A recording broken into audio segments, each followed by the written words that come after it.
Nagsimula to isang gabi sa gig namin sa isang bar sa Bulacan. Napalingon ako sa mga nanonood at doon ko nga unang nakita si Lucy. Nasa may dulo siya ng bar, nakasuot ng pulang dress. Yung tipong hindi mo sure kung lilinlangin ka o uutangan.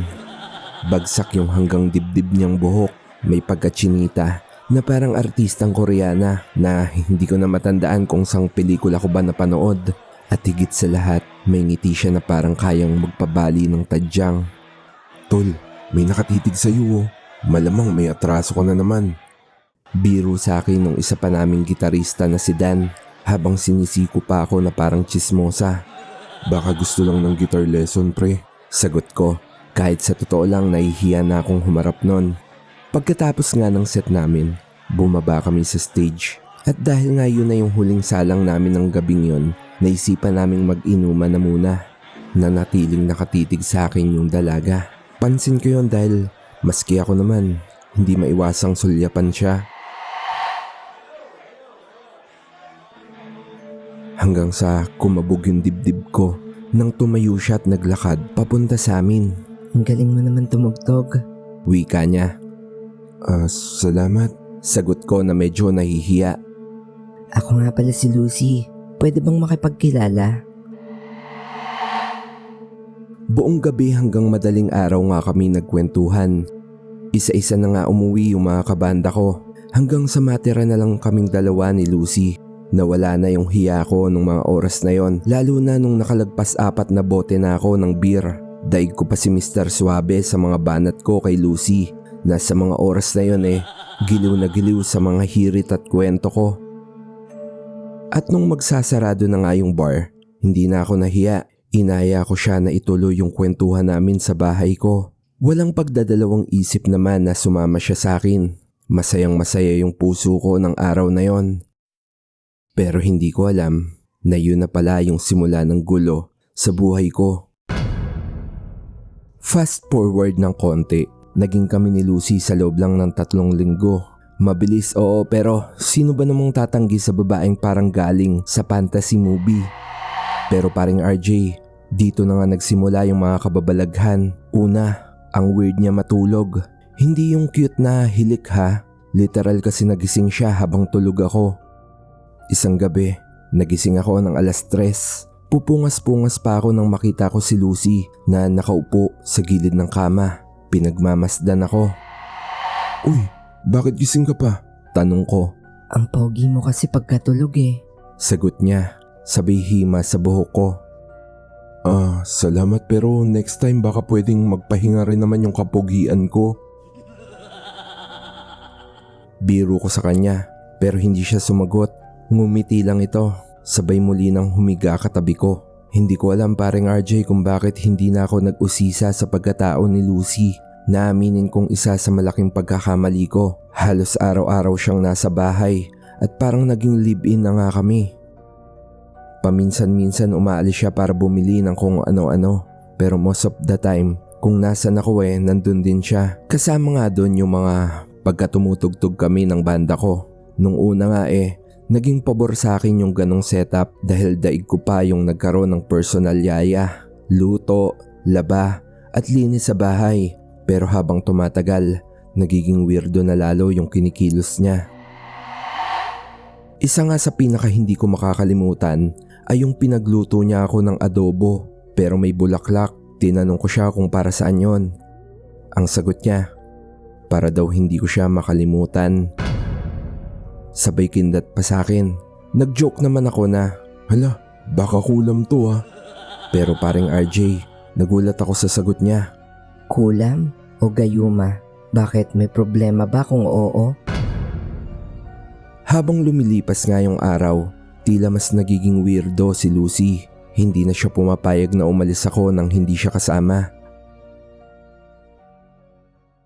At isang gabi nga na tumutugtog kami, bigla na lang niyang sinabunutan at pinagsasapak yung isang waitress sa bar. Naawat naman siya at maski nga ako napatalon pababa sa stage para umawat. Hinata ko si Lucy palabas sa bar at nang tanungin ko siya kung bakit niya nagawa yon. Grabe yung tingin sa'yo ng waitress. Mukhang may balak agawin ka sa akin. Hindi ako papayag. Ha? Si Lorena? May boyfriend na yun. Tsaka, tropa namin yun sa bar. Pwede ba, Lucy? Parang nasasakal na yata ako sa'yo ah. Sagot ko sa kanya na naiinis. Tumingin lang siya sa akin ng masama, sabay umalis. Hinayaan ko naman siya. Sabay pumasok ako uli sa bar para humingi ng paumanhin sa waitress na sinugod ni Lucy. Buti na nga lang tinulungan ako ng mga kabanda ko para maareglo, kaya hindi na lang nireklamo si Lucy sa barangay. Hindi na nga kami nakasalang noon dahil sa insidente. Nahiya nga ako sa mga kabanda ko dahil hindi na kami nabayaran nung gabing yon. Pre, war break pala yung si Lucy. Grabe, ano bang pinakain mo dyan? Wika ni Emong. Oo nga, Bin. Baliw na baliw sa'yo eh. Pero wag kang magagalit ha. Feeling ko literal na baliw talaga yung si Lucy. Wika naman ni Jay habang sinisiko si Amer at sinesenyasan na magsalita sa akin. Tumingin naman si Amer na parang nag-aalangan. Huminga ito ng malalim, sabay nagsalita. Oo nga, Bin. Nung pagdating kasi namin kanina, naabutan namin na nasa likod si Lucy eh. Babatiin sana namin pero parang di niya kami naririnig. Ang pinagtataka namin, nagsasalita siya mag-isa. Parang nagdarasal pero hindi siya nakapikit, kundi nakatingin siya sa'yo habang sineset up mo yung gitara mo sa stage. Imposible din naman na sinasabayan niya yung kanta kasi tahimik pa sa bar. Nagulat ako sa sinabi nila pero sa totoo lang hindi na din ako nagtaka. Tulad ng kinuwento ko kanina, may mga kilos si Lucy na medyo na-weirdohan na din ako. May mga ginagawa siyang bagay na akala ko normal lang. Tulad ng pagsisindi ng itim na kandila tuwing madaling araw. Meron din siyang maliit na itim na libro na ayaw niyang ipakita sa akin yung laman. Kala ko normal lang. Kala ko kasi metal-metal lang siya. O kaya gatik-panatik lang.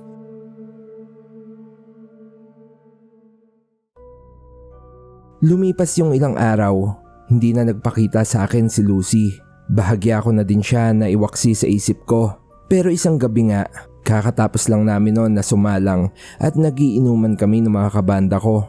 Napansin kong parang may gusto silang sabihin sa akin ng gabing yon. Pero hindi ko alam kung nag-aalangan lang sila o kung ano. Pero matapos nga yung ilang bote. Pre, nakikita pa ba kayo ni Lucy? Ha? Hindi na pre eh. Alam mo naman ako, hindi ko ugaling mag-approach. Pre, si Lorena pala yung nakaaway ng syota mo. Nagkasakit daw. Oh, anong kinalaman dun kung nagkita kami ni Lucy? Tsaka anong klaseng sakit ba pre? Nagkaroon daw ng mga parang malalaking tagyawat sa buong katawan eh. Tapos hindi daw makalakad. Ang usap-usapan pa nga, parang naging kahoy daw yung mga hita at ang malala pa nga parang napakabilis daw ng progress ng sakit niya. Kawawa naman pala. Ano daw sabi ng doktor? Napatignan ba sa espesyalista? Ilang lab test na nga daw yung ginawa pero wala namang makita na problema. Ilang doktor na din yung tumingin pero parang mas lumalala pa daw yung kondisyon. Napakunot yung noo ko. Medyo nakukuha ko na kung ano yung gusto nilang sabihin. Sa mga oras na yon nag-flashback sa akin yung isang tagpo nung magkasama pa kami ni Lucy. Isang gabi nga habang nasa apartment ako, as usual siya yung nagluto ng hapunan. Ginataang manok. Sa unang tingin normal naman yung ulam. Pero nung sumubo ako, may nanguya ako na parang kuko. Parang pinagputulan. Tinitigan ko mabuti. Baka kasi buto lang ng manok pero napagtanto ko na kuko talaga yon. Lucy, may kuko yata tong manok. Wika ko. Tumawa lang siya. Yung tawa na parang galing sa sitcom. Swerte yan, para hindi ka makahanap ng iba. Akala ko nagbibiro lang siya hanggang sa habang kumakain ako. Nahulog yung kutsara ko kaya yumuko ako sa lamesa para abutin. At sa laking pagtataka ko, nakita ko sa ilalim ng lamesa, may basag na itlog, asin, at isang papel na may pangalan ko na sinulatan ng pula. Ano to, Lucy? Wala lang yan. Sagot niya habang hinahaplos yung buhok ko. Para lang yan, hindi ka lumayo sa akin. Medyo natawa lang ako noon. Pero ngayon sa narinig ko na sinapit nung nakaaway ni Lucy, medyo napaisip na din ako. Umuwi nga ako sa bahay. At sa laking gulat ko, nang nandun si Lucy. Paano ka nakapasok dito? Gulat kong tanong sa kanya. Pinaduplicate ko yung mga susi mo. Bakit? May problema ba? 'Di ba boyfriend naman kita? Ha?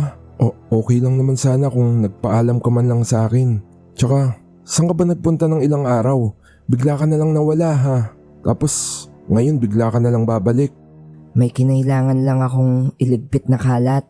Anong kalat? Tsaka, Lucy, pwede ba? Parang palala ka naman ng palala. Nung una, medyo cute pa yung pagiging mahigpit mo sa akin eh.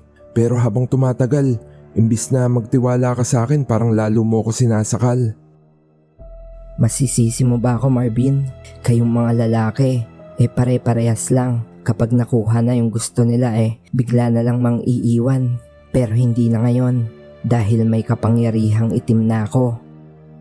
Nanlaki yung mata ko sa narinig ko. Anong kapangyarihang itim? Lucy, pwede ba? Umuwi ka na muna sa inyo. Magpahinga ka na muna. At kung ano-ano na yung sinasabi mo Hindi, Marvin. Dito lang ako. Hindi tayo pwedeng maghiwalay. Kung nasan ka, nandun din ako. Bahala ka.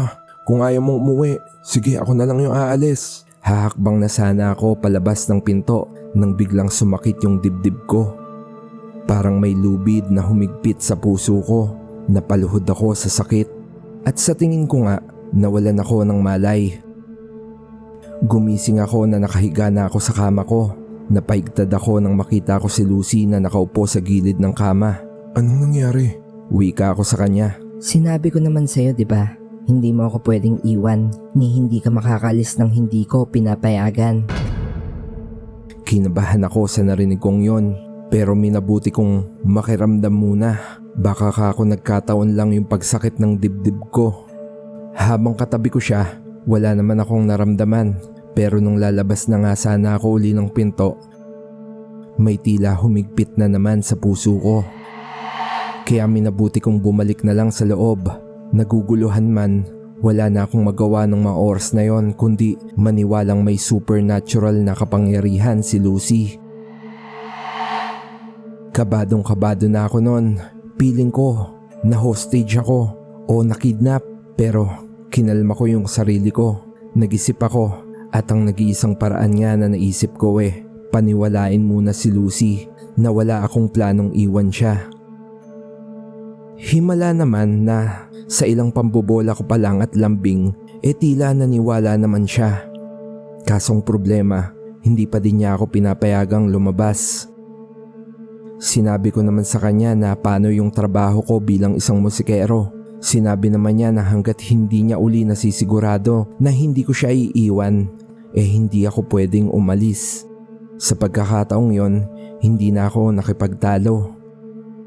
Hanggang sa nakaisip nga ako ng paraan. Babe, baka pwedeng tawagan ko si Jay. Isusoli ko lang muna yung gitara niya para makahanap din muna sila ng papalit sa akin. Napakunot yung noon ni Lucy, pero pumayag din naman siya. Sa isang kondisyon, makikinig siya sa usapan namin ng tatawagan ko. Huwag ko na din daw subukang manghingi ng tulong, wika niya, habang sumesenyas pa na parang may pinipiga sa mga kamay niya. Napalunok nga ako sa kaba. Sumang-ayon naman ako.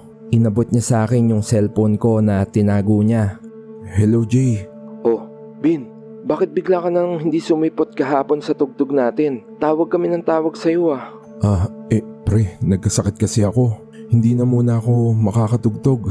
Isusoli ko muna yung gitara mo. Kunin mo na lang dito sa bahay. Ha? Anong gitara? Wala naman akong... Gitara mo. Gitara mo to, di ba Jay? Kunin mo na lang dito sa bahay, pre. Kunin mo. Sige, kunin ko dyan. Dali-dali kong binaba yung telepono habang nananatiling nakatingin sa akin si Lucy. Wala nga akong nagawa kundi maghintay. Plano ko nga na manghingi ng tulong kay Jay pag kinuha niya na yung gitara dito sa bahay. Kasong problema, nang dumating nga si Jay, binawalan ako ni Lucy na ako mismo yung mag-abot nito. Binalaan pa ako nito na wag mag-ingay. Kinuha niya sa akin yung case ng gitara at lumabas ng kwarto. Mahina man narinig ko na binuksan ni Lucy yung pinto. Oh, Lucy, asan si Marvin? Nasa kwarto siya. Masama yung pakiramdam. Medyo nakakahawa yung sakit niya. Kaya mabuti pa umalis ka na, Jay. Eto na yung gitara mo. Hindi ko na ulit narinig si Jay. Sa tingin ko sinaraduhan na din siya. Napahawak nga ako sa ulo ko. Parang nawala na ako ng pag-asa na matatakasan ko si Lucy. Sinubukan kong matulog pero ubos na yung antok ko. Pero dahil doon, biglang may pumasok na idea sa akin. Di ko pa nakikitang natutulog si Lucy. Imposible namang hindi siya antokin at magpahinga. Kaya ayun na nga. Naghintay ako na makatulog siya. Sumapit yung hapon, sinubukan kong buksan yung pinto ng kwarto. Nakita kong nakahiga siya sa sopa. Dahan-dahan akong naglakad at minabuti kong umikot sa likuran ng sopa kesa dumaan sa harap niya. Grabe yung kaba ko noon dahil yung bandang ulo niya malapit na sa pinto at malamang konting tunog lang mula doon magigising na si Lucy. Unti-unti ko na nga sanang abutin yung doorknob nang biglang, Anong balak mo? Tatakasan mo ko? Iiwan mo din ako? nanlaki yung mga mata ko nang makita ko si Lucy na nakatayo na kagad at nasa likod ko. Tila nawalan ng lakas yung tuhod ko sa kilabot kaya hindi na din ako nakapanlaban pa. Lucy, hindi tama tong ginagawa mo. Kung talagang mahal mo ko, hindi mo ko ikukulong ng ganito. Sinasabi ko na nga ba, hindi ka pa rin tuluyang binabalot ng ritual ko. Siguro dahil hindi pa ganun kalakas yung kapangyarihan ko para baguhin yung damdamin ng isang tao. Pero kung usapang sumpa at pagpapasakit, kayang-kaya ko. Kahit sa kumpas lang ng mga kamay ko. Tinaas ni Lucy yung kamay niya na parang may hawak-hawak na hindi ko nakikita. Galit siyang nakatingin sa akin at maya-maya pa nagsimula ng kumirot yung dibdib ko. Parang may pumipiga sa puso ko. Kung hindi ka magiging sa akin, Marvin, mas mabuti pang mawala ka na dito sa mundo. Akin ang kaluluwa mo. Wika ni Lucy na parang isang halimaw sa horror movie. Napayuko na nga lang ako noon at tila tanggap ko na yun na yung katapusan ko. Hanggang sa bigla na lang may kumatok. Lucy, tigilan mo na yung ginagawa mo. Hindi pa huli ang lahat para magbago ka, Ineng. Napalingon ako sa pinto. Boses ng isang matanda. Sino kaya yon? Parang na-distract naman si Lucy kaya biglang nawala yung sakit sa dibdib ko. Nabuhayan nga ako ng loob nang marinig ko yung boses ni Paring Jay. Parang Bin, huwag ka mag-alala. Kasama ko na si Mang Doraemon. Malakas na albularyo to. Ililigtas ka namin. Nakita kong mas lalong nagalit yung ekspresyon ng mukha ni Lucy sa narinig niya. Lumapit siya sa akin at sinakal ako. Para akong naging estatwa nun at hindi ko maiangat yung kamay ko para ipagtanggol yung sarili ko. Piling ko malalagutan na ako ng hininga nang makarinig ako ng tila nagdadasal sa labas. Maya-maya pa, may parang usok na pumasok sa uwang ng nakasaradong pinto. Nakita kong nanlaki yung mata ni Lucy. Nabitawan naman niya ako, kaya napasalampak ako sa sahig. Patuloy yung parang nagdadasal sa labas. Maya-maya pa, muling tumingin sa akin si Lucy. Hindi pa tayo tapos, Marvin. Kung hindi ka magiging sa akin, hindi ka magiging kahit kanino. Tumakbo siya sa loob ng CR. Saktong bumukas naman yung pinto at nakita kong pumasok si Jay kasama yung isang matandang lalaki. Bago pa nga ako makapagsalita, nawalan na ako ng malay. Nagising na nga lang ako na nakahiga na ako sa sopa. Bumungad sa akin yung mga kabanda ko at yung isang matanda. Ayos ka lang ba, Otoy? Wika nito sa akin. Ayos lang. Salamat po sa pagliligtas, Mang Doraemon na lang. Yun kasi yung tawag sa akin ng mga kabarangay namin netong si Jay. Wika nito. Magaling na albularyo yang si Mang Doraemon, paring Marvin. Siya din yung nagpagaling dun sa waitress na kinulam niyang jowa mo. Buti na nga lang nabasa ko kagad yung sulat na nilagay mo dun sa gitara mo. Kundi baka hindi ka na namin naabutang buhay. Wika ni Jay. Todo pasalamat naman ako sa kanilang lahat. Nang bigla kong naisip si Lucy. Nasan si Lucy, mga pre? Napahuli niyo ba sa pulis? Nagkatinginan silang lahat na parang nag-aalala. Yun pala yung problema pre. Tumalon siya sa likod ng bahay. Doon siya dumaan sa malit na bintana sa CR. Ha? Nasa 4th floor tayo ah. Anong nangyari kay Lucy? Yun na nga pre, nagtataka kami kasi nung pinuntahan namin yung likod, wala namang katawan o kahit dugo yung nandun. Parang bigla na lang siyang naglaho na parang bula. Ibig niyon sabihin buhay pa si Lucy? Malamang nga pre. Nang marinig ko yon, binalot ako ng kaba pero nagsalita si Mang Doraemon. Huwag kang mag-alala, Toy. Meron akong ibibigay sa'yo. Ang kwintas na nagtataboy ng mangkukulam. Napakunot yung noo ko.